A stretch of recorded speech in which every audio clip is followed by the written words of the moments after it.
Peço aos irmãos que abram suas Bíblias em 1 Samuel,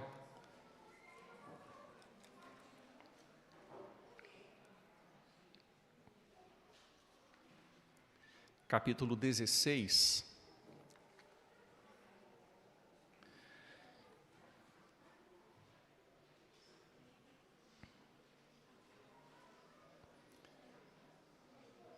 Eu creio já ter falado com os irmãos sobre esse detalhe da língua portuguesa, né? Quando nós falamos 1 Samuel e falamos 1 Coríntios ou 1 Tessalonicenses, é porque tem um nome implícito aí. Quando nós falamos 1 Samuel, é primeiro livro de Samuel. E quando falamos 1 Coríntios, é primeira carta aos Coríntios, né? Então, por isso que tem essa distinção. O primeiro é livro, e a primeira é carta ou epístola, né? Então, é só um detalhe simples, né? Mas para esclarecer talvez alguém que não tenha conhecimento dessa diferença. Hoje nós temos um propósito, irmãos, assim, audacioso, que é passar rapidamente por uma história tão maravilhosa e tão cheia de detalhes, e por isso, rapidamente mesmo. A história de Davi é uma história marcante. É um dos personagens bíblicos mais amados, mais usados por Deus, nos ensina através de exemplo positivo, através de exemplo negativo. E o texto de hoje vai apenas do capítulo 16 ao capítulo 24. Então, apenas, né, do 16 ao 24. O desafio será grande, mas os irmãos, fiquem tranquilos, né? Nós vamos passar bem panoramicamente mesmo, e dentro do que vamos compartilhar com os irmãos, estudando durante a semana esta porção bíblica, estudando essa história que sempre me encantou. Eu, quando era adolescente, eu fiz um estudo bíblico sobre Davi, homem segundo o coração de Deus. Ainda tenho os originais, né? Os originais já são, assim, arcaicos, né? Relíquia. Mas eu tenho esses escritos, Davi, homem segundo o coração de Deus. Depois eu vou procurar para ver, assim, os erros teológicos, né? Porque era um adolescente quando fiz esse estudo, e certamente, assim, tem muita coisa que aos poucos a gente foi amadurecendo e foi aprendendo melhor, mas desde novo eu tive a minha atenção despertada para este homem, esse servo de Deus. E agora, essa semana, lendo novamente, estudando, o tema que eu quero compartilhar com os irmãos, é claro que dentro do que nós já temos falado, a respeito da teologia bíblica do Antigo Testamento, a revelação progressiva de Deus, o plano eterno de Deus em Cristo Jesus, e Davi é mediador do pacto. O Novo Testamento abre dizendo genealogia de Jesus Cristo, filho de Davi, filho de Abraão. Então, é um homem que foi usado por Deus numa época específica, num momento maravilhoso da história de Israel, o rei mais cheio de esplendor, mais cheio de vitória, enfim, um homem que marcou a sua geração, que estendeu o reino de Israel a limites até então não alcançados, antes e depois também, jamais. Foi a época áurea do reino de Israel. Mas dentro desse tempo, eu quero ressaltar com os irmãos os caminhos da providência. Como Deus age. Como, em diversas circunstâncias, e usando de forças diferentes, Deus age, manifestando o seu propósito, manifestando o seu querer, através dos seus servos, e na vida dos seus servos. Então, hoje, ao vermos Davi como homem segundo o coração de Deus, nós ressaltaremos os caminhos da providência. E os irmãos fiquem à vontade, nós vamos tocar em alguns pontos bastante profundos, apenas tocar, mas bastante profundos acerca do governo de Deus. Alguns deles nós entendemos razoavelmente, outros entendemos mais, mas o que é necessário entender, nós entendemos. A Bíblia compartilha conosco, e é o suficiente para a nossa fé, para que guardemos todas as palavras desta aliança, conforme diz o texto em Deuteronômio. Bom, os irmãos tenham liberdade de perguntarem à medida que nós formos avançando no estudo da palavra do Senhor. Vimos, irmãos, nas últimas aulas da escola dominical, nos últimos estudos, sobre a infeliz história de Saul, o primeiro rei de Israel. O homem que sucedeu Samuel, e todos os detalhes foram muito bem explicados, foram muito bem levantados. Samuel, alguém que foi usado por Deus para um grande avivamento no meio do seu povo.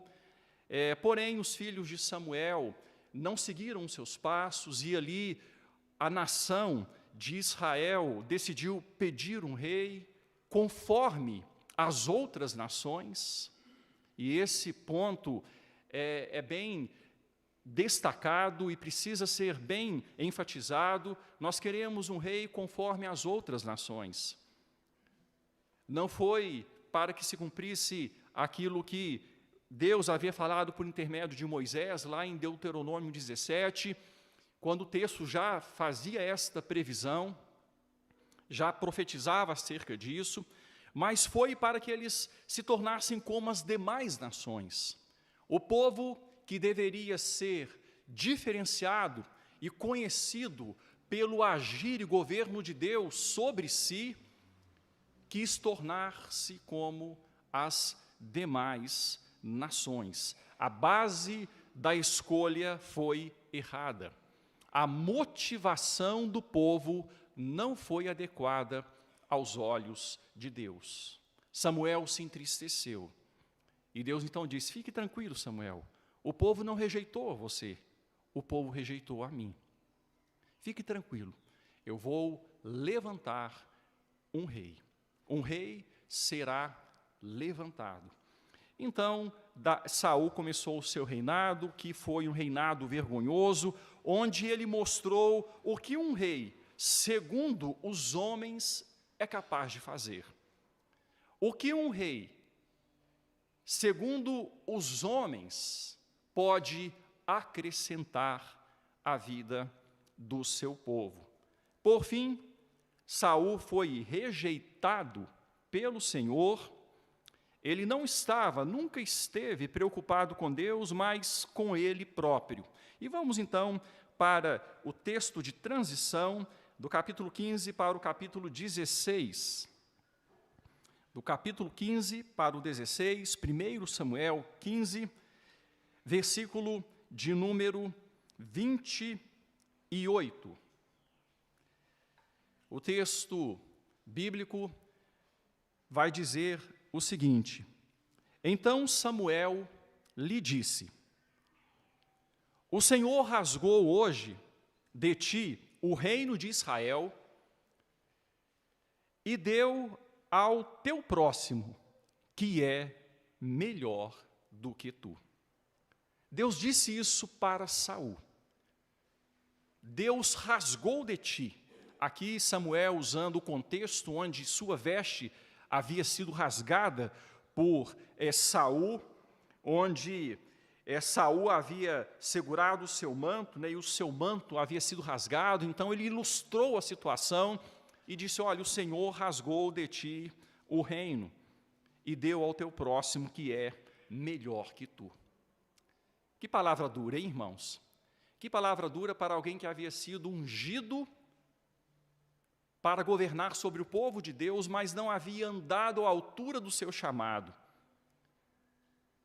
Especialmente quando o texto diz: e o deu ao teu próximo, que é melhor do que tu. Que próximo é esse?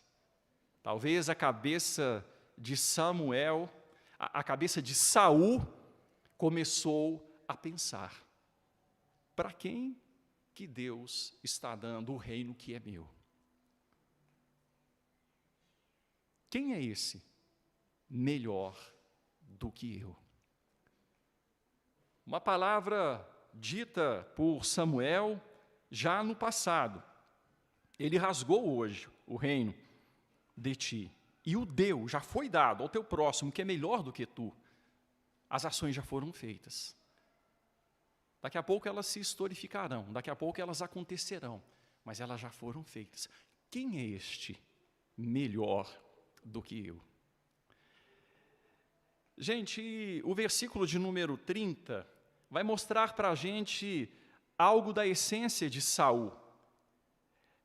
Saul diz assim: pequei, honra-me.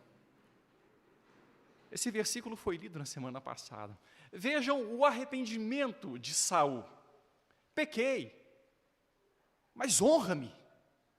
Gente, quem está arrependido ora dessa forma? Quem está arrependido procura honra? Nós vimos na semana passada, no texto que lemos à noite, de Acabe, quando se arrependeu, e de fato foi, naquele momento específico, um arrependimento sincero diante da palavra do profeta Elias. Ele se arrependeu, não se manteve no caminho, mas naquele momento ele se arrependeu, tanto é que Deus testificou do arrependimento dele e disse: Elias, Acabe se arrependeu, vá até ele e diga que eu vou preservá-lo, eu vou retirar o meu juízo de forma imediata de sobre ele. Acabe havia rasgado suas vestes, se vestido de pano de saco, estava andando cabisbaixo. Agora, Saul, diante da palavra do profeta, ao invés de falar: olha, eu abdico de tudo, eu não mereço nada mesmo, eu nunca deveria ter sido feito rei, porque eu sou pó e cinza. Não, pequei, mas então me honra. Honra-me. Aí o texto diz, irmãos, que Samuel voltou com Saul para que esse adorasse o Senhor seu Deus. Então Samuel seguiu a Saul e este adorou o Senhor. Tem um filme, eu não sei, eu já citei esse filme aqui alguma vez, eu não sei quem assistiu o filme Amadeus. Alguém já assistiu esse filme? É um filme interessante, Amadeus, que fala sobre Mozart e sobre Salieri. E tem uma parte no filme onde Salieri, que estava tomado por inveja diante da capacidade de Mozart, Salieri ora, ele faz uma prece, e a prece dele é mais ou menos assim. Eu não vou lembrar aqui das palavras certas, possivelmente, mas a ideia da prece dele, da oração dele foi a seguinte: Senhor, que eu seja louvado enquanto louvo o teu nome. É mais ou menos essa a ideia da oração de Salieri. Ele não queria louvar a Deus. Tanto é que quando a sua oração não foi ouvida, ele se rebelou contra Deus, ficou amargurado contra Deus, porque Deus concedeu a Mozart um talento que não concedeu a ele. Que eu seja louvado enquanto louvo o teu nome. Os irmãos acham que a adoração de Saul foi recebida aqui, gente? Que adoração foi essa? Não volta-me para que eu adore a Deus. Honra-me. Na verdade, ele foi até claro no que ele queria honra. Então voltou com Samuel e ali Saul adorou ao Senhor. Ele queria ser adorado enquanto adorava a Deus. Era essa a ideia. Bom,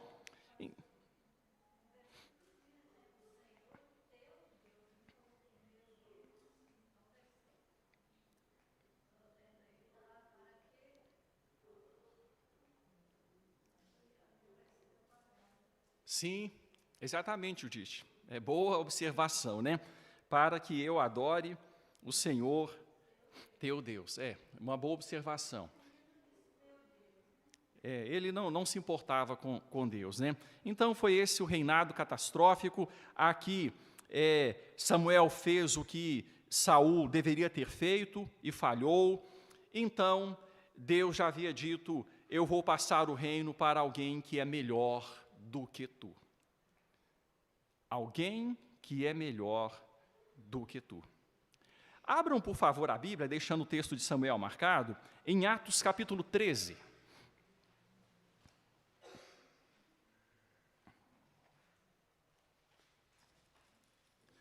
Atos, capítulo 13.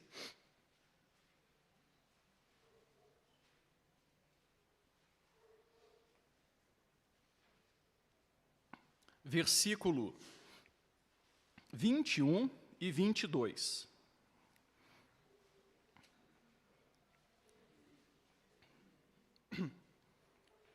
Vamos fazer juntos a leitura dos dois versículos.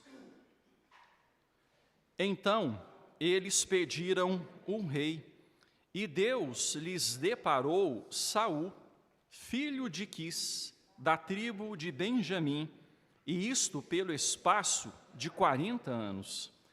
E tendo tirado a este, levantou-lhes o rei Davi, do qual também, dando testemunho, disse, achei Davi, filho de Jessé, homem segundo o meu coração, que fará toda a minha vontade. Então, irmãos, um rei segundo os homens e um rei segundo Deus. Pegando esse texto de Atos e tendo em vista todo o contexto de Samuel, nós percebemos que um rei segundo os homens, é um rei que faz a vontade própria. É um rei que quer a promoção do próprio reino, do próprio nome, da própria dinastia. Tanto é que ele fica irado quando percebe que o reino, a sua dinastia corria risco. Quando ele percebe que Jonatas estava correndo risco de não reinar. Um rei segundo os homens, um rei que se preocupa consigo mesmo, com a sua dinastia, com o seu nome, com a sua honra. Um rei segundo Deus, segundo o coração de Deus, é um rei que se importa com o quê? Com a vontade de Deus. Homem segundo o meu coração, que fará toda a minha vontade. Então esse é Davi, esse é o homem. E no levantamento de Davi, vemos algumas forças usadas por Deus nos caminhos de sua providência. Rapidamente eu quero definir aqui providência. Na Confissão de Fé de Westminster, um dos nossos símbolos de fé que expõe a nossa doutrina, a providência de Deus é descrita como o ato pelo qual Deus mantém e governa todas as suas criaturas e todas as suas ações. Esse conceito abrange não apenas a criação inicial, mas também o cuidado contínuo de Deus sobre o universo.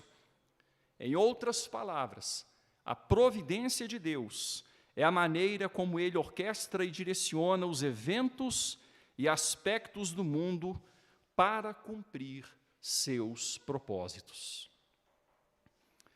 E na escolha de Davi, no levantamento de Davi como rei, nós vemos as forças da providência.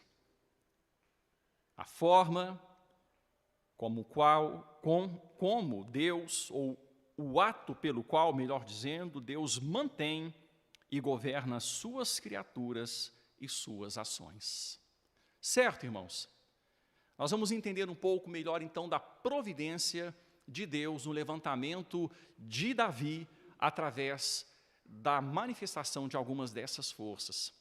A primeira dessas forças, como Deus governa todas as suas criaturas e suas ações. A primeira grande força que eu quero destacar é a força da eleição. Vamos para o capítulo de número 16. e a gente vai perceber a operação dessa força, a eleição, a escolha divina, a manifestação da vontade soberana de Deus nas suas criaturas. Versículo de número 7, capítulo 16, versículo de número 7. Vamos, só um momentinho, irmãos.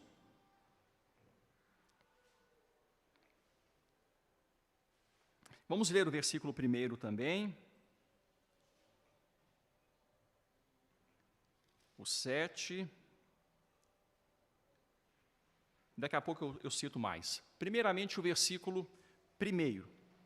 Vamos ler juntos. 16, 1 Samuel 16, versículo 1. Disse o Senhor a Samuel: até quando terás pena de Saul, havendo-o eu rejeitado, para que não reine sobre Israel? Enche um chifre de azeite e vem.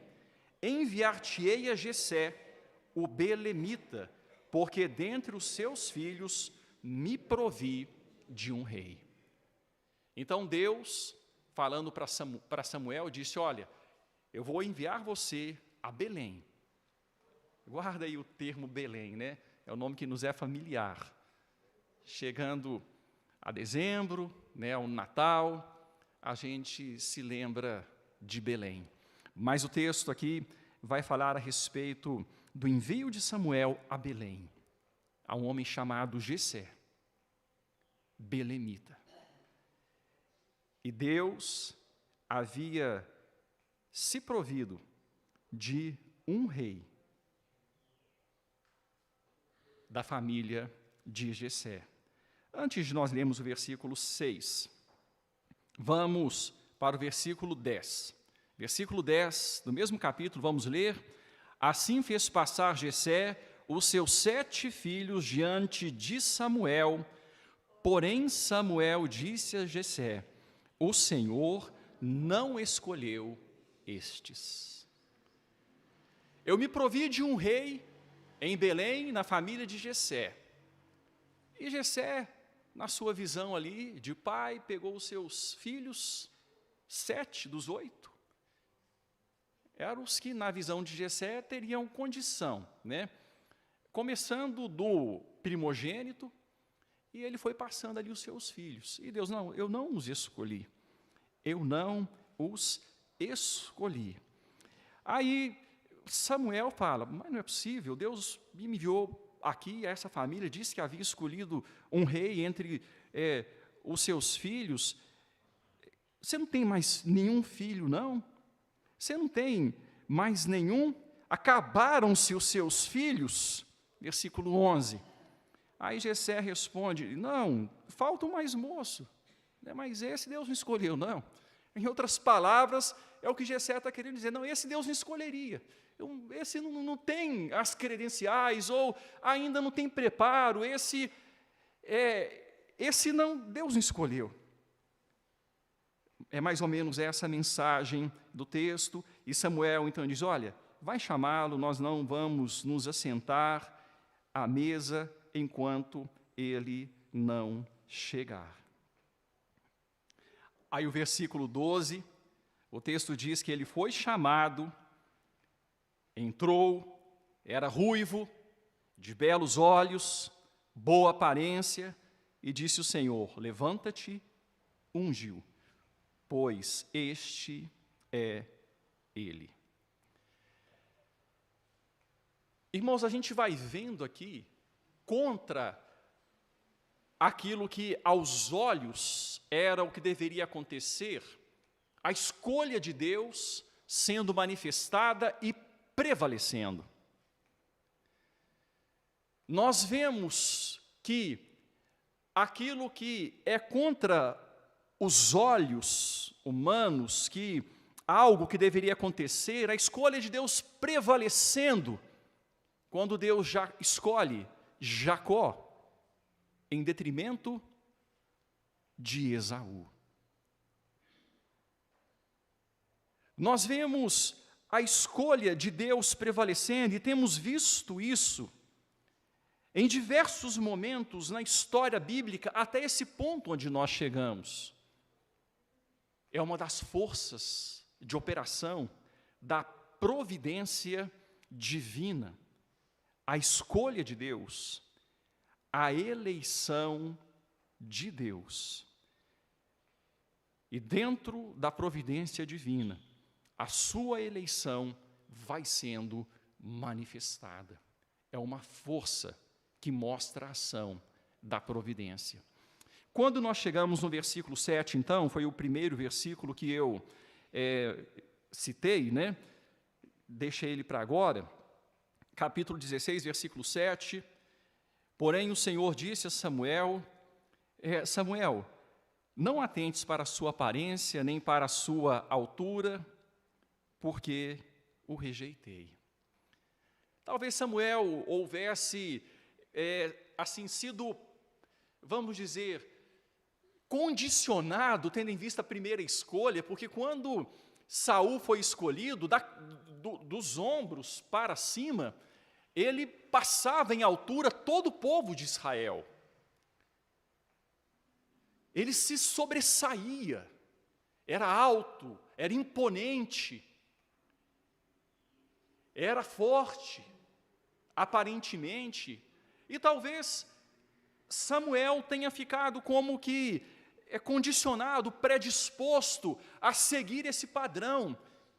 E quando ele chega lá, na casa de Jessé, e vê a Eliabe, ele disse consigo, versículo de número 6, né, ele disse consigo, olha, certamente está perante o Senhor o seu ungido. Aí Deus então vai falar para ele, olha, não atentes para a sua aparência, nem para a sua altura, porque eu rejeitei, o Senhor não vê como vê o homem vê o exterior, porém o Senhor o coração.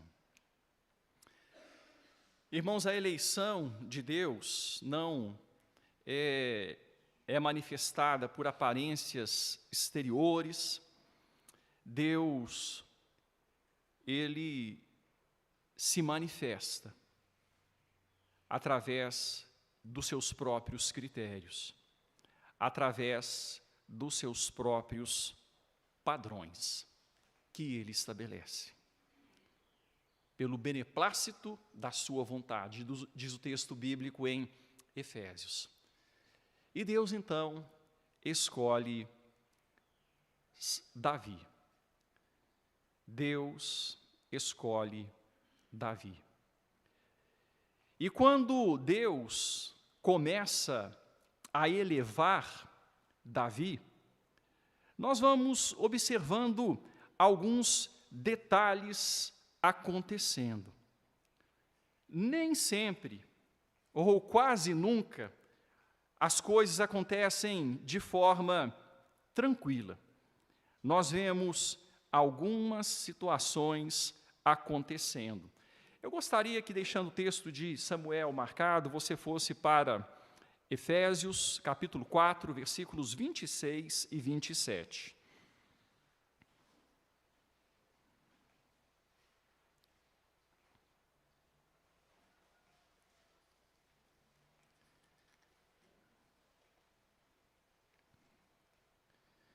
Efésios 4, 26 e 27. Vamos fazer juntos também a leitura deste texto. Irai-vos e não pequeis, não se ponha o sol sobre a vossa ira, nem deis lugar ao diabo. Nós podemos dar lugar ao diabo, não podemos, irmãos?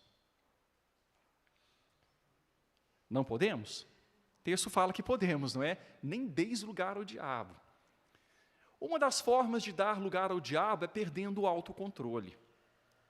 Uma pessoa que bebe, fica embriagada, está dando lugar ao diabo. Ela está abdicando do seu autocontrole, da sua sobriedade. E o diabo pode aproveitar desta situação. Uma pessoa que se droga, uma pessoa que se ira. está perdendo o autocontrole. E quando nós perdemos o autocontrole, nós damos lugar ao diabo. O diabo pode aproveitar dessa nossa descompensação e tirar proveito de nós. Por que eu estou falando isso, irmãos? Vamos voltar para o capítulo 16.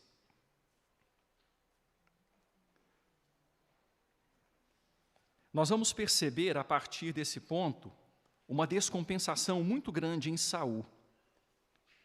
Saul começa a manifestar ira. Saul começa a manifestar descontrole. Saul começa a manifestar inquietação.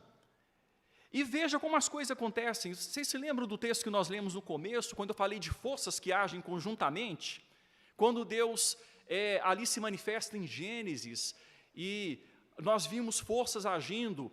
Os irmãos de José o venderam ao Egito. Mas foi quem que o enviou para o Egito? Deus. Fiquem tranquilos por terem me vendido para o Egito, né? Vocês me venderam, mas quem me enviou foi Deus.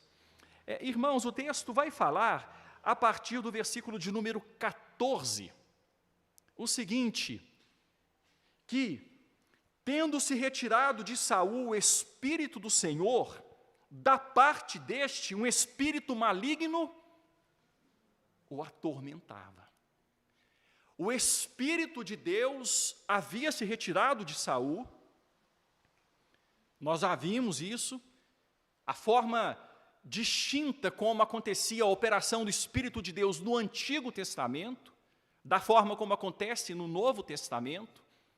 No Antigo Testamento, o Espírito de Deus não habitava permanentemente e não era um selo de salvação, um penhor de salvação no coração do salvo. Não era assim no Antigo Testamento. No Antigo Testamento, o Espírito de Deus vinha sobre a vida de servos de Deus, concedendo-lhes a condição de executarem chamados específicos. E Deus havia, através do seu Espírito, vindo sobre Saul, para que Saul fosse capacitado a ser rei. E o texto bíblico diz lá atrás que Saul recebeu o Espírito de Deus e foi transformado num outro homem, no sentido de que aquele homem covarde, que não tinha condição, se tornou um homem que, em muitos momentos, manifestaria capacidade de reinar, coragem para reinar. Aí o texto bíblico vai dizer aqui então que o Espírito de Deus, que capacitou Saul a ser rei, retirou-se de Saul. E da parte deste, um espírito maligno o atormentava. Da parte deste quem? De Deus. Um espírito maligno atormentava Saul. Saul deu lugar ao diabo. Deus usou o diabo como instrumento para atormentar Saul. Percebem as forças operantes aí? Dentro da história, Saul, através do seu comportamento, da sua forma de agir, do seu descontrole, deu lugar ao diabo. E Deus usou o diabo como instrumento para atormentar Saul. Eu quero ressaltar aqui, irmãos, algo muito forte também, que dentro das forças da providência, Deus usa até o reino espiritual do mal. Dentro das forças da providência, Deus usa até o reino espiritual do mal. Nós falamos no domingo sobre a queda de Acabe, sobre a morte de Acabe. Os irmãos se lembram que ele se disfarçou, entrou na batalha, ele quis ali agir de forma traiçoeira com relação ao rei Josafá. E uma flecha atirada por um homem ao acaso atingiu Acabe por entre as juntas da armadura e o matou.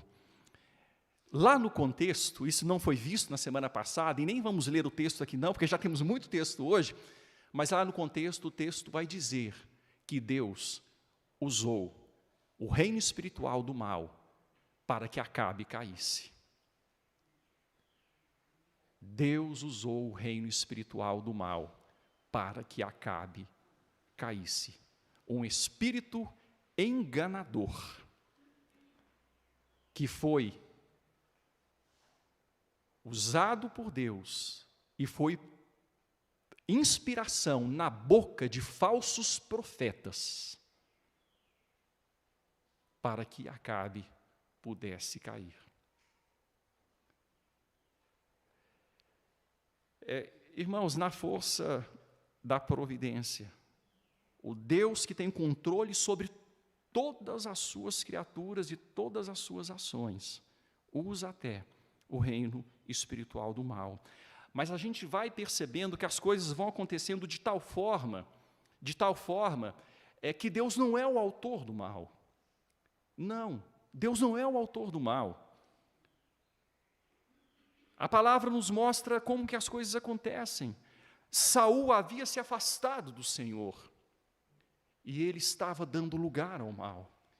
E Deus opera através dessas forças. Certo, irmãos?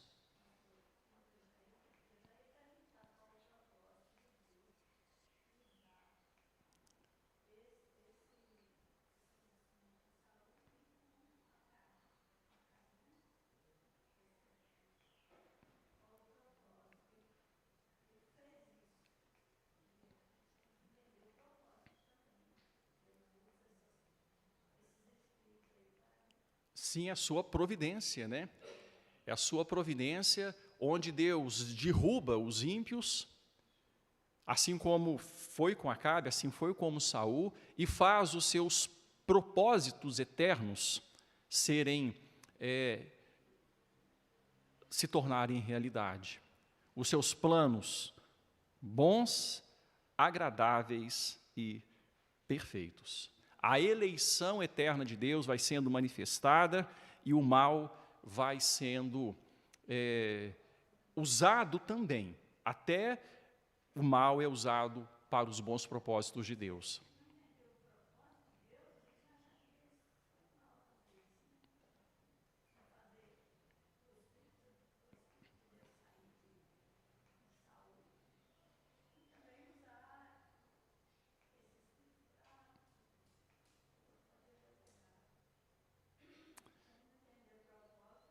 Sim. A gente precisa nos apegar, né, Judite, àquilo que a palavra fala acerca de Deus, do seu caráter, da sua bondade, do seu governo, e nos sujeitar como súditos confiantes debaixo do reinado desse rei bondoso, sábio, e que faz todas as coisas de modo perfeito. Certo, irmãos? Bom, vamos então prosseguindo. Aqui nos capítulos 16 a 18, eu quero só ressaltar rapidamente com os irmãos um ponto importante, que nós estamos no 16, né? Nós veremos o 17, veremos o 18, tudo bem rapidamente. Eu quero ressaltar aqui que alguns detalhes do texto vão nos mostrar, vão indicar que a preocupação do narrador, do autor do livro, não é linear, não é cronológica. A preocupação é teológica.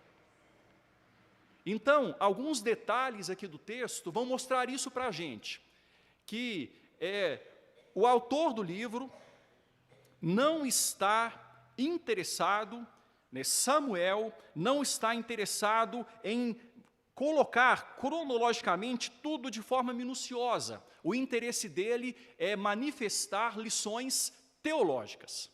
Certo, irmãos? Então, isso é importante. Depois, quando você for ler o texto em casa, o livro de Samuel, e às vezes ficar com alguma dúvida, não, espera aí, essa cronologia parece que está um pouco assim, eu não estou entendendo muito bem. Entenda que o propósito aqui é teológico.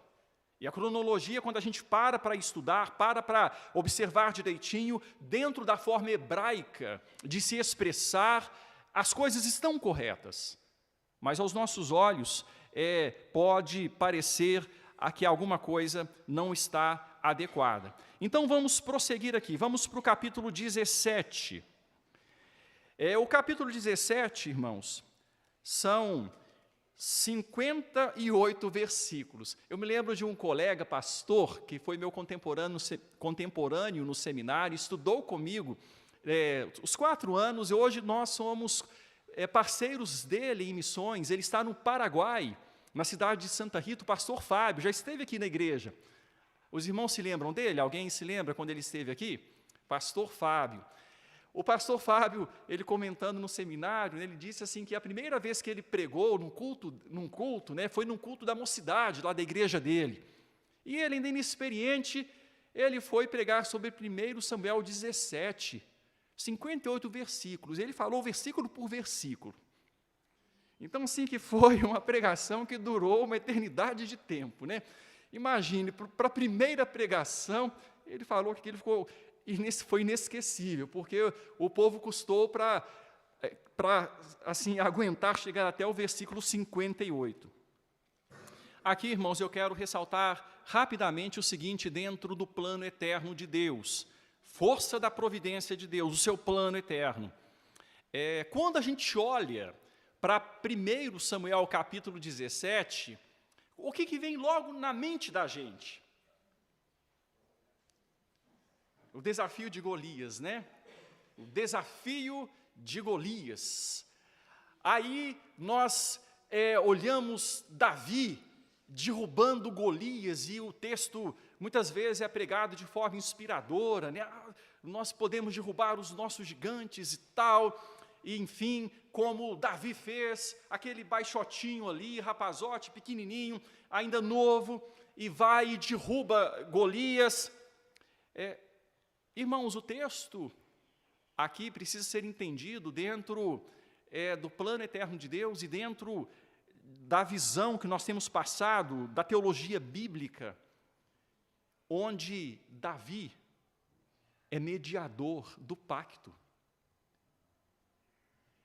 Davi é um tipo de Cristo.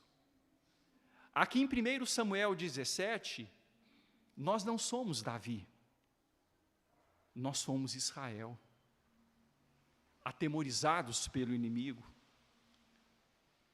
Em 1 Samuel 17, nós não somos os heróis vitoriosos, nós somos aqueles que, ai de nós, se não fosse a misericórdia de Deus, ai de nós se não fosse o mediador, aquele de quem é a batalha, aquele que luta as nossas guerras, aquele que se interpõe entre nós e o inimigo, aquele que alcança diante de Deus o favor para cada um de nós, aquele que nos representa e nos faz vitoriosos. Em todas estas coisas, porém, somos mais que vencedores por meio daquele que nos amou.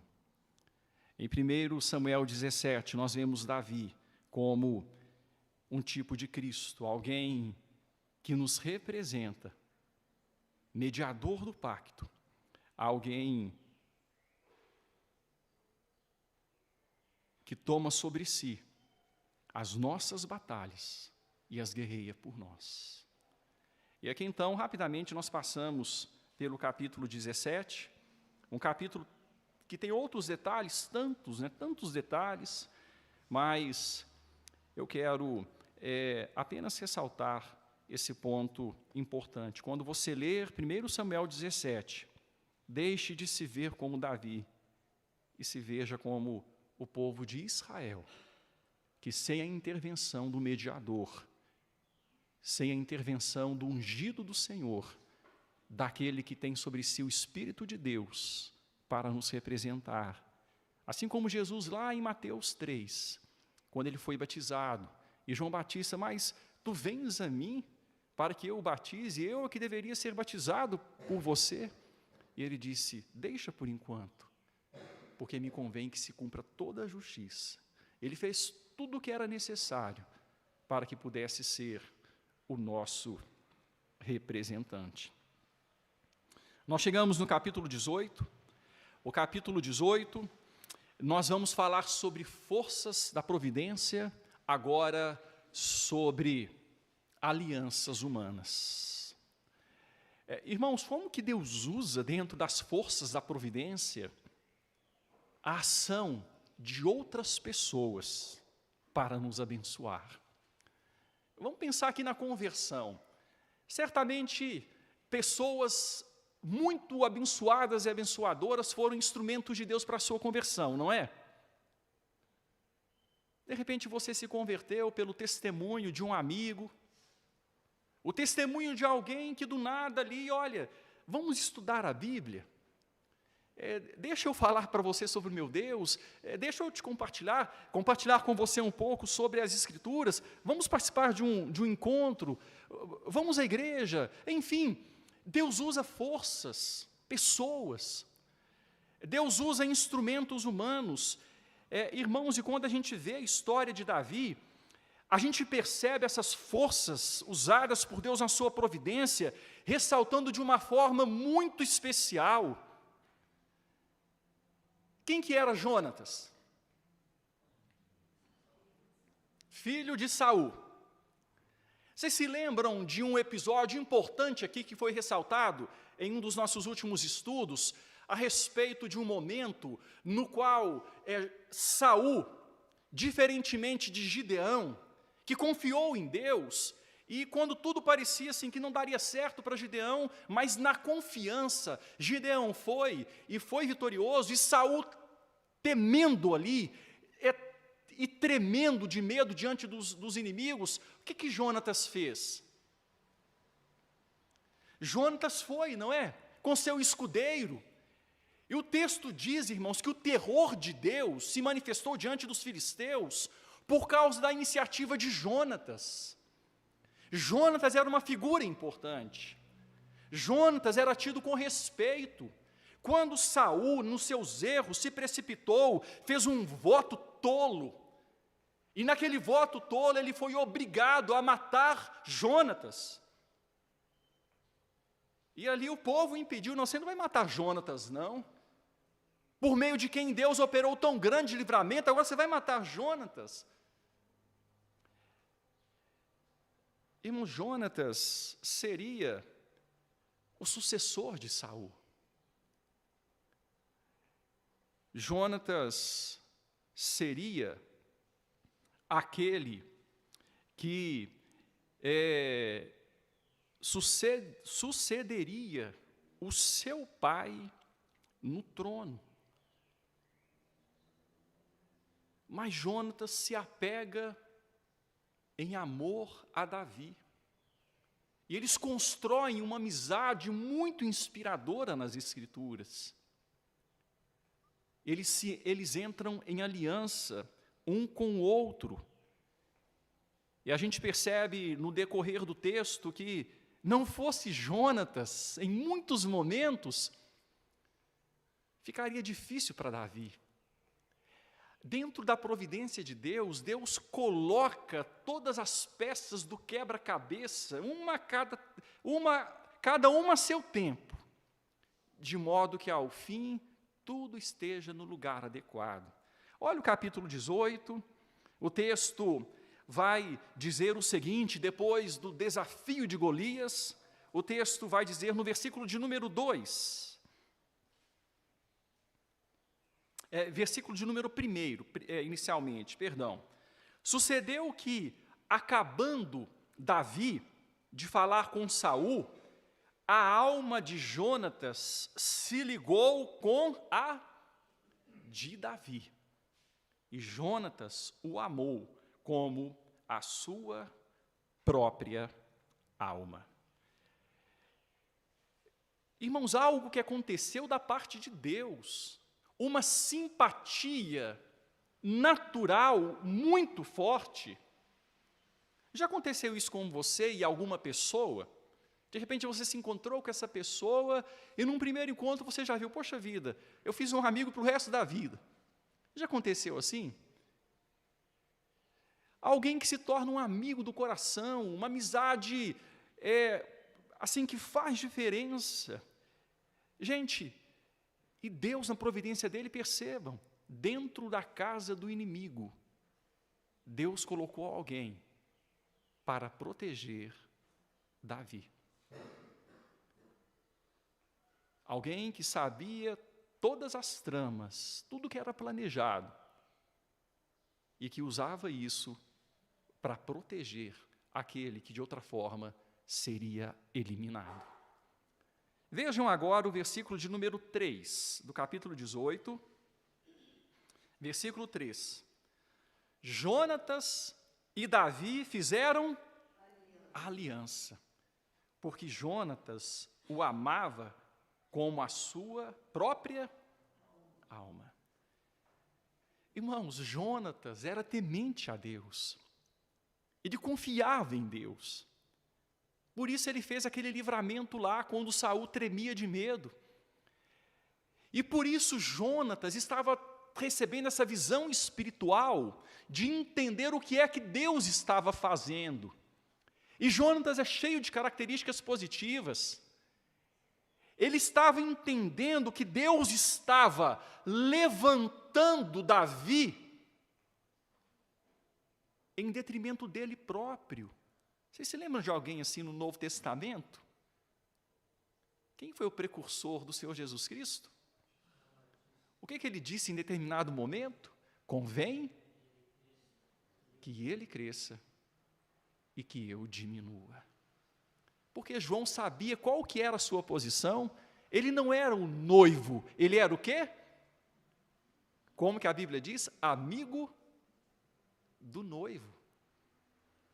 Ele não era o noivo, ele era o amigo do noivo.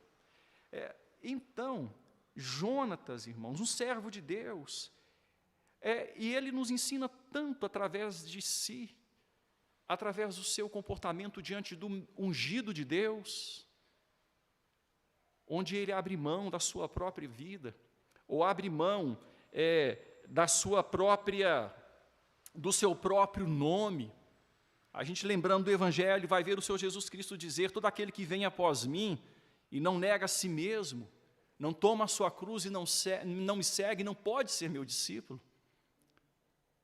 Aqui a gente vai vendo assim o plano eterno de Deus, que se cumpriria plenamente em Jesus, lançando vislumbres, raios, como aqueles raios de sol que às vezes passam por frestas, a gente vê aquele raio assim, e sabe que lá fora tem um sol muito grande.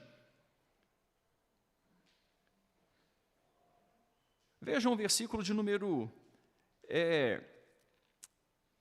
5, onde nos mostra como que Davi foi, aos poucos, mas de uma forma assim progressiva, alcançando proeminência.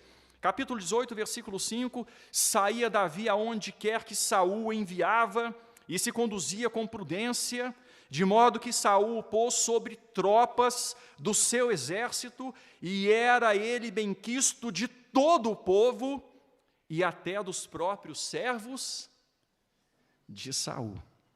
Então as coisas estavam acontecendo, Davi foi crescendo, e Deus foi planejando toda a trama, Deus foi planejando todo o enredo, tudo que estava acontecendo, colocou Jonatas ali como amigo de Davi, Davi começou a crescer,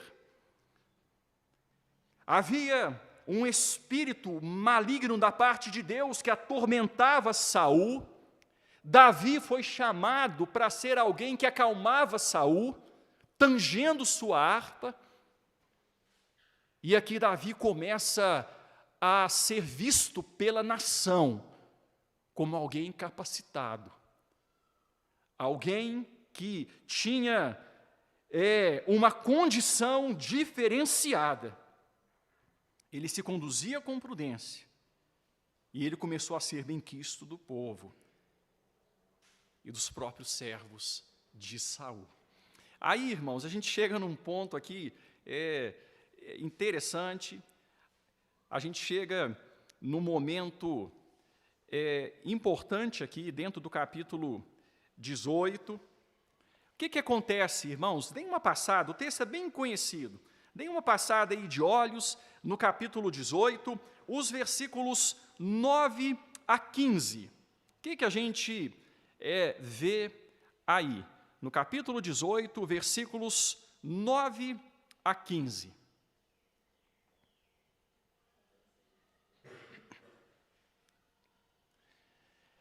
O povo começou a se manifestar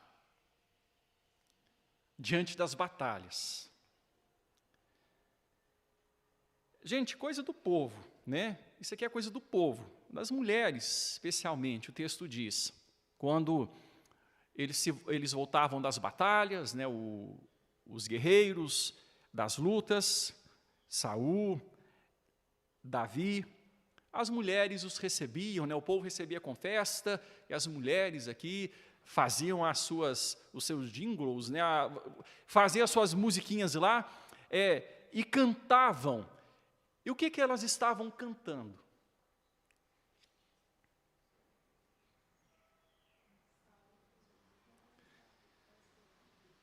Saul feriu os seus milhares, porém Davi, os seus 10 milhares.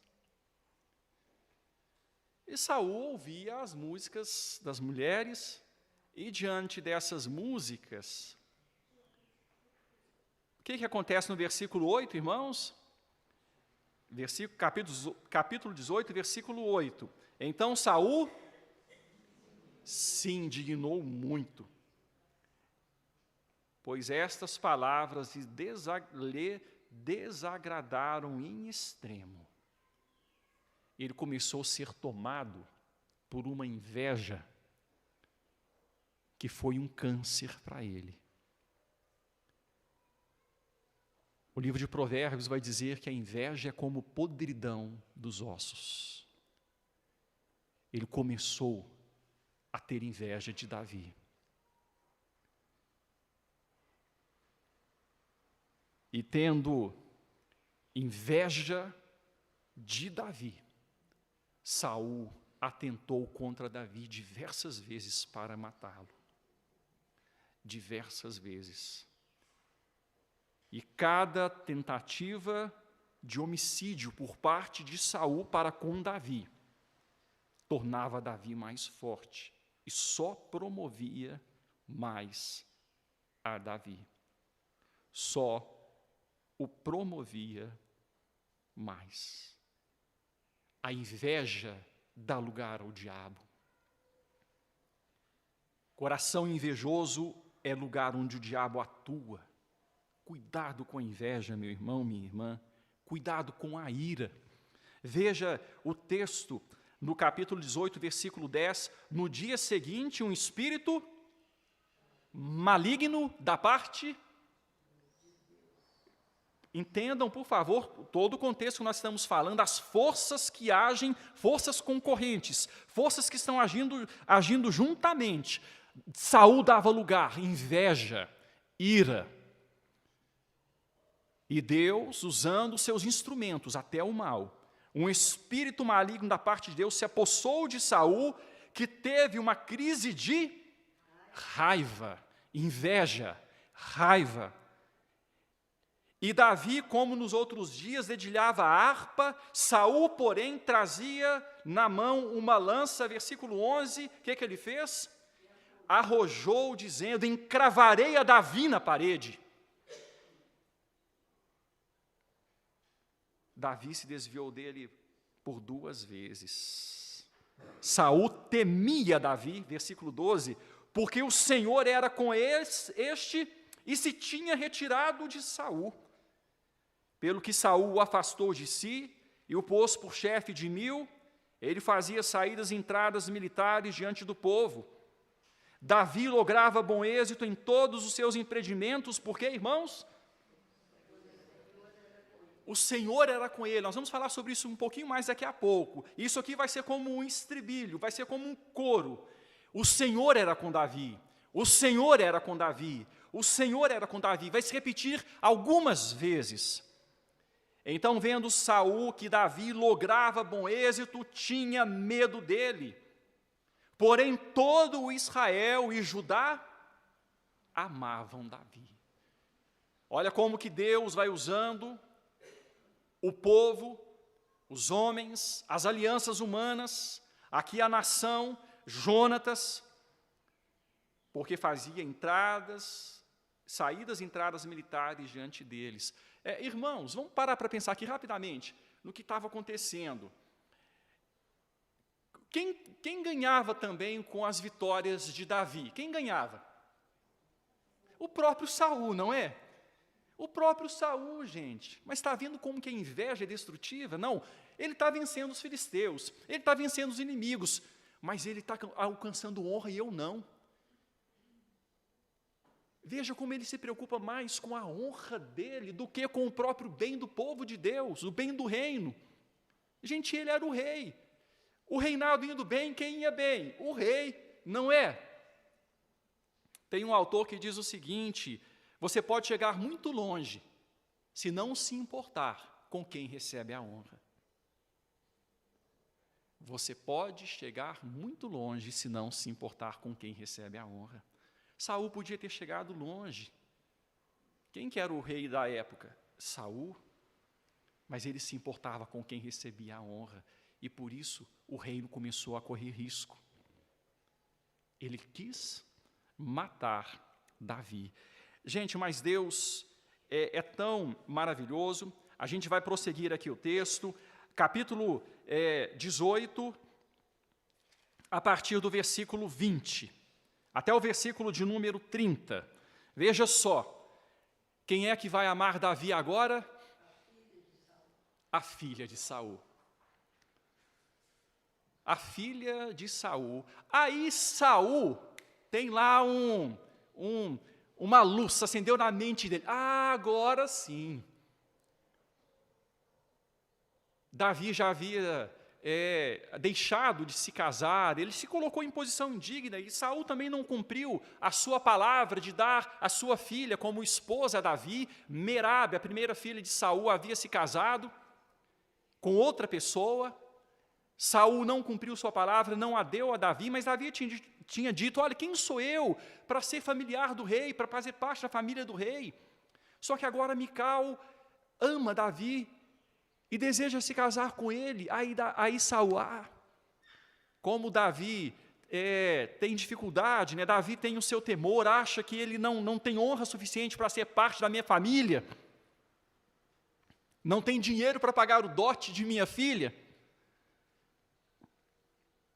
Aí o texto então diz que Saul fala: não, Davi, vai lá, só luta com os filisteus e traga 100 prepúcios dos filisteus, será o dote do casamento. Mate 100 filisteus e traga os prepúcios.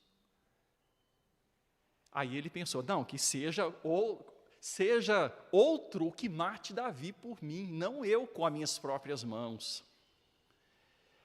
Irmãos, Davi foi lá. O que é que ele fez, irmãos? Quem conhece a história? As histórias são bem conhecidas. O que é que Davi fez?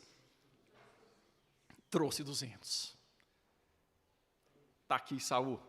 Está aqui, 200 prepúcios dos filisteus. Você pediu 100, 200. Aí Saul deu Mical como esposa a Davi. E agora Jonatas protegia Davi, Mical também protegia Davi.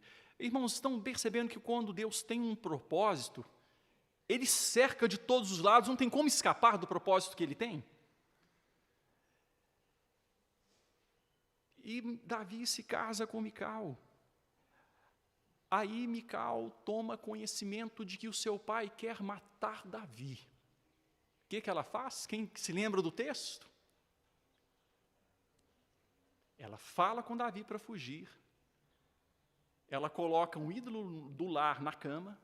Ela era idólatra, Mical. Ela coloca um ídolo do lar na cama. E não, Davi está doente. Aí Saul manda mensageiros: tragam mesmo que na cama. Aí quando eles vão lá buscar Davi, percebem que Davi não estava lá não.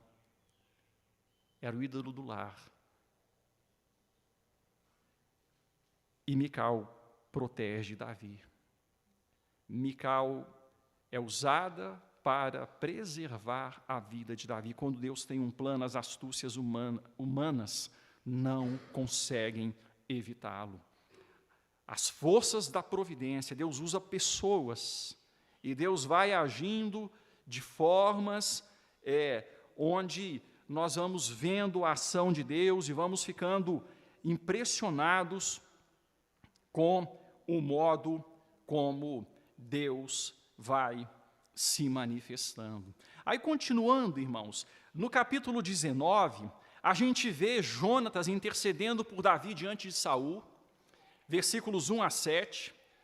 Nós vemos Mical protegendo Davi, conforme eu já disse aqui. Mical protege Davi, engana o seu pai. No capítulo de número 20, vamos para o capítulo...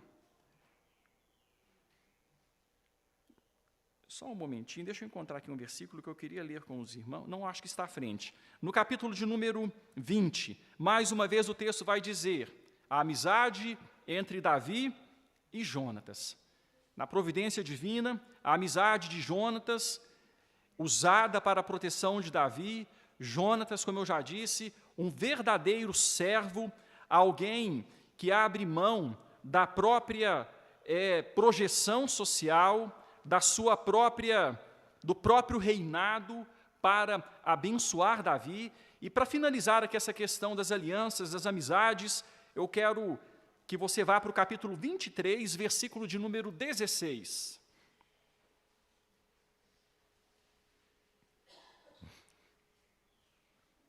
Aqui a situação já estava bem avançada, Davi já era um fugitivo, mas no capítulo 23, versículo 16, vamos fazer juntos a leitura do texto. Então se levantou Jonatas, filho de Saul, e foi para Davi a Oreza, e lhe fortaleceu a confiança em Deus. Olha que versículo, irmãos, tremendo. Davi estava em fuga já, ele era um fugitivo, procurado. Ele vai dizer para Saul, você não é procurando como um cão, uma pulga, no meio do mato, Davi, fugitivo ali, se escondendo. Jonatas foi até ele. O que Jonatas fez ali como um amigo? Lhe fortaleceu a confiança em Deus. Um verdadeiro amigo é alguém que fortalece em nós a confiança em Deus. Um verdadeiro amigo é alguém que serve como instrumento para nos levar para mais perto de Deus. É alguém que se importa com o nosso bem eterno.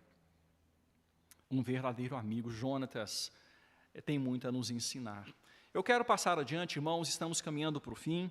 O ponto 4 aqui, eu quero falar de mais uma força. Já citamos diversas vezes, mas eu quero agora falar pelo outro lado. O mundo espiritual, as forças da providência de Deus, o mundo espiritual. Deus atua de uma forma tremenda dentro do mundo espiritual para que a sua providência seja historificada, seja realizada. Vamos voltar para o capítulo 16, versículo de número 13. Capítulo 16, versículo 13. Olha o que o texto vai dizer. Vamos ler juntos? Tomou Samuel o chifre do azeite e o ungiu no meio de seus irmãos. E daquele dia em diante, o Espírito do Senhor se apossou de Davi. Então Samuel se levantou e foi para Ramá. Daquele dia em diante, do dia da unção em diante, o que aconteceu com Davi? O Espírito do Senhor se apossou dele. Irmãos, Davi fez o que fez, foi o que foi, porque quem estava sobre ele? O Espírito do Senhor. Vejam no capítulo 16, o versículo 18. Capítulo 16, versículo 18, vamos ler juntos também. Então respondeu um dos moços e disse: Conheço um filho de Jessé, o belemita, que sabe tocar, e é forte e valente, homem de guerra, sisudo em palavras e de boa aparência, e o Senhor é com ele. Davi tinha outras características. Aqui, este homem, este servo de Saul, citou características de Davi, diversos pontos positivos, adjetivos que atribuíam virtudes a Davi. Mas a gente pode tirar todos os primeiros, se quiser. Todos os primeiros podem ser tirados. O último dá conta de resolver tudo. O texto diz: e o Senhor é com ele. Força espiritual. Davi era um homem marcado pela presença de Deus. E nós vemos, irmãos, em toda a história de Davi, como eu já adiantei, aquele estribilho, e o Senhor era com Davi por onde quer que ia. E o Senhor dava vitórias a Davi por onde quer que ia. Deus age em prol, naqueles que são seus, em prol da realização do seu plano eterno. O mundo espiritual, ele usa os espíritos do mal e ele usa o seu próprio espírito para abençoar aqueles que ele quer abençoar e para colocar impedimento sobre aqueles em quem ele quer colocar impedimento. Um exemplo aqui, muito forte também, eu queria que você fosse para o capítulo 19, a partir do versículo de número 18.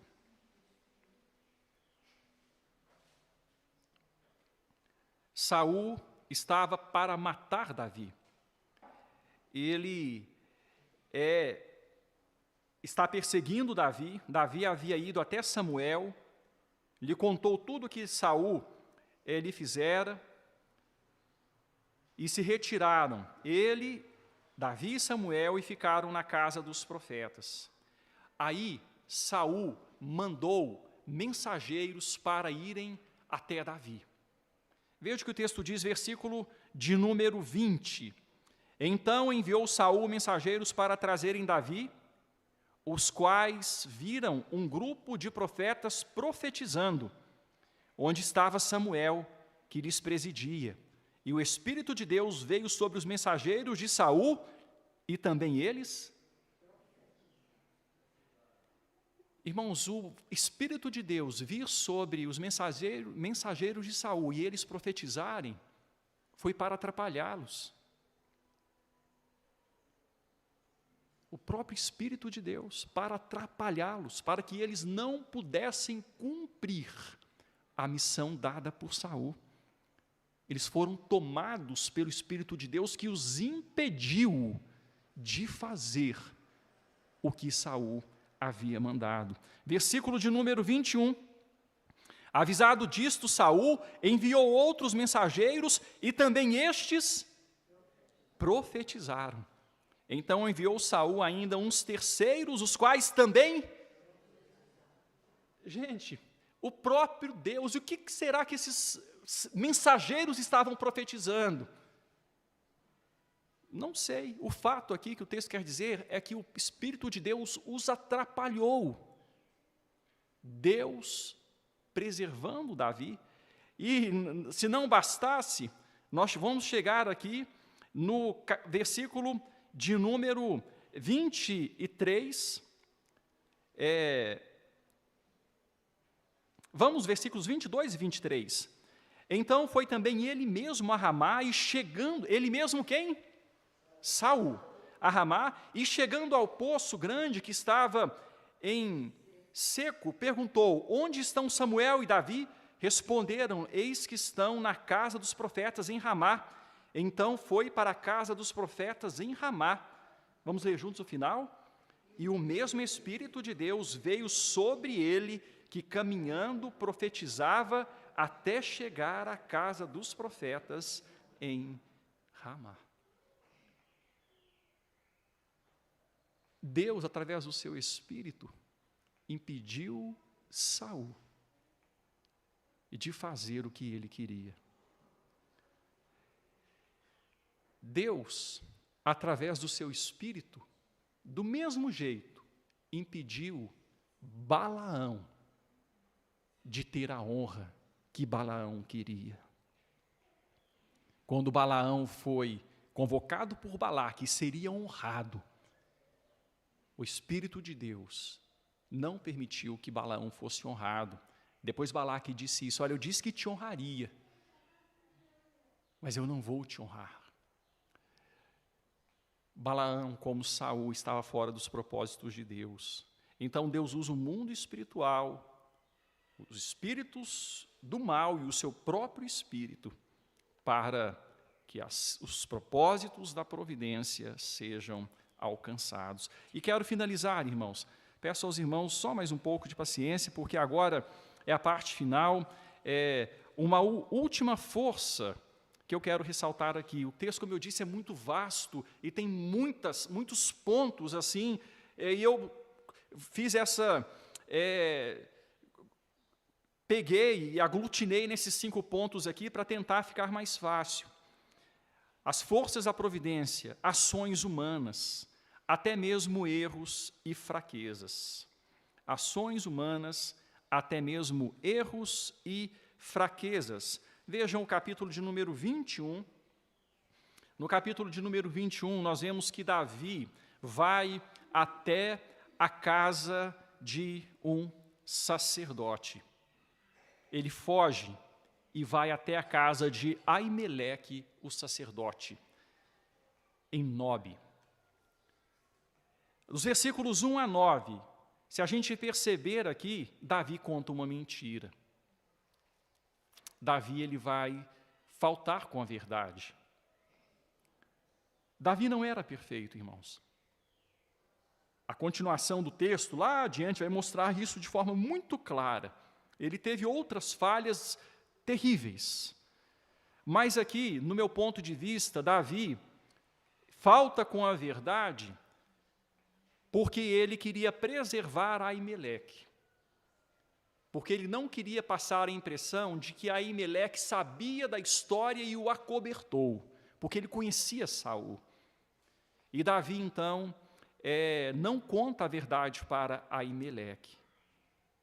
Davi erra no sentido de agir dessa forma. Ali ele come os pães da proposição ou pães da presença, e o Senhor Jesus vai usar isso lá no Novo Testamento, mostrando a respeito de pessoas que estavam tomadas pela religiosidade, pelo formalismo ali, querer condená-lo por causa do sábado. Ele vai dizer: gente, vocês não viram o que Davi fez? Quando comeu dos pães da proposição ou da presença, que só aos sacerdotes é lícito comer. Aqui ele vai e come dos pães. Ali Deus surpreende Davi, quando Davi, do nada, fugindo, eu penso, precisando ser motivado, no sentido assim, de ser animado humanamente falando, ele encontra sem esperar a espada de Golias. Versículo 9, e Davi olha para aquela espada e fala: olha, não há outra semelhante. E ali então ele deve ter se lembrado daquilo que aconteceu, o desafio de Golias, e ter sido para ele ali algo que tenha vindo como uma lembrança do que podia trazer esperança, da força de Deus operando nele. O fato, irmãos, é que Davi vai ali, ele falta com a verdade, ele é animado por Deus, ele vai embora.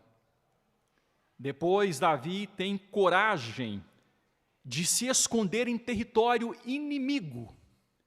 Ele vai, se esconde na terra dos filisteus. Quando ele voltava das batalhas contra os filisteus, e os filisteus vão dizer isso aqui, ele foge para rei de Gate, para Aquis, rei de Gate, filisteu, e ele chega lá sozinho, apenas com alguns homens. Ele não estava com aqueles exércitos reais. Ele chega lá em Gate, e os filisteus veem: olha, Davi aqui, presa fácil. E eles prendem Davi e levam até Aquis, rei de Gate. E chegando diante de Aquis, rei de Gate, irmãos, Como que Davi age ali? Rapidamente, né, para a gente não delongar. O que Davi finge ali? Davi, ele faz um papel. O que ele faz? Ele finge de maluco, ele se finge de louco. E havia uma crença entre os filisteus que uma ação contra uma pessoa simples ou louca, uma pessoa com problemas intelectuais, se a pessoa alguém agisse contra essa pessoa, traria sobre si a ira dos deuses. E Davi ali diante de Aquis, rei de Gate, se faz de louco e baba, e deixa a baba correr pela barba. E ali, gente, na mão do inimigo, se protegendo em terra filisteia, o rei de Gate, Aquis, fala: me faltam loucos aqui para que vocês me tragam esse? E ali ele não matou Davi. Gente, entendam a situação. Davi fugindo de Saul, num desespero, ele vai para a terra dos filisteus. Presa fácil. Aqui a gente pegou o Davi, aquele de quem as mulheres cantavam. Saul matou milhares, Davi 10 milhares. Eles podiam acabar, fazer picadinho de Davi ali, não podiam? Mas Deus, através da sua providência, protege Davi, usando ações humanas, até mesmo erros e fraquezas, para que os caminhos da providência fossem estabelecidos. Irmãos, a gente vai percebendo detalhes assim no texto, detalhes tão importantes. Eu quero parar por aqui. Tem outros pontos, irmãos, dentro das ações humanas, até mesmo erros e fraquezas, que eu poderia destacar. Mas eu não quero avançar demais o horário e nós vamos encerrar por aqui. O que eu quero, irmãos, é ressaltar o seguinte, que fique bem claro diante dos nossos olhos nesta manhã, quando estudamos sobre Davi como o segundo rei de Israel, mediador do pacto, um homem segundo o coração de Deus, que faria toda a vontade de Deus. Não é um homem perfeito, mas é um homem que confiava no seu Deus, um homem que se submetia ao seu Deus. Adiante nós vamos ver que Davi, aqui no texto, né, iríamos ver hoje, mas eu estou cortando essas partes, que Davi poderia ter matado Saul, mas Davi fala: longe de mim estender a mão contra o ungido de Deus. Deus ungiu como rei. Eu não vou fazer justiça com as próprias mãos. Que Deus mesmo faça o que precisa ser feito. E Davi vai nos mostrando que ele era alguém que confiava no Senhor. Ele era alguém que confiava em Deus. Nós vamos observar outros detalhes. Se você quiser depois ler em casa, os capítulos finais, 22, 23 e 24, você vai perceber esses detalhes sendo ressaltados. Eu quero, então, finalizar ressaltando a diferença que faz ser segundo os homens e ser segundo Deus. E todos nós, irmãos, somos chamados a sermos servos que confiem em Deus e descansem em sua providência. Servos que sabem que Deus faz todas as coisas para o bem daqueles que o amam, daqueles que são chamados segundo o seu propósito. E servos que descansam debaixo da confiança no poder do mediador, daquele que nos representa diante de Deus e que opera em nós a salvação eterna, que começa no dia em que nós encontramos com Jesus e temos a nossa vida transformada. Vamos falar com o nosso Deus?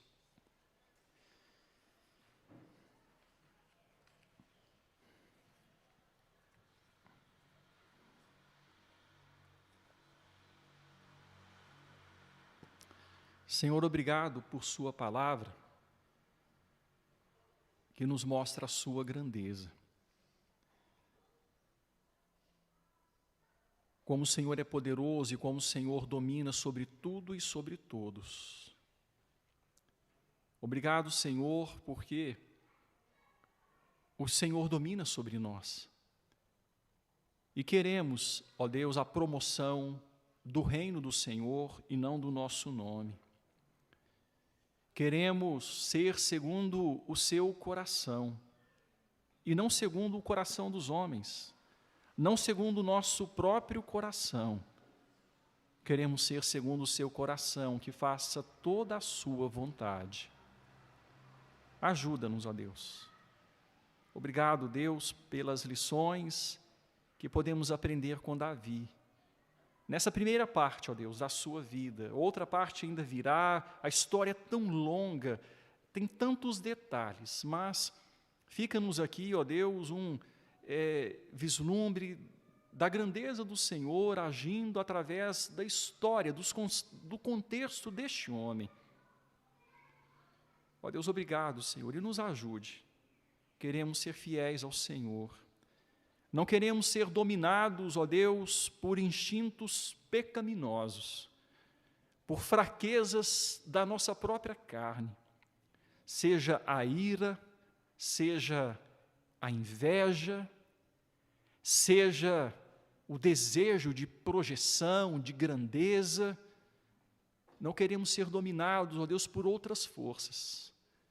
Queremos, ó Deus, que a nossa motivação, que nos impulsiona, que nos leve adiante, nos faça prosseguir a nossa vida, seja a honra do nome do Senhor, a glória do Senhor e a promoção do seu reino.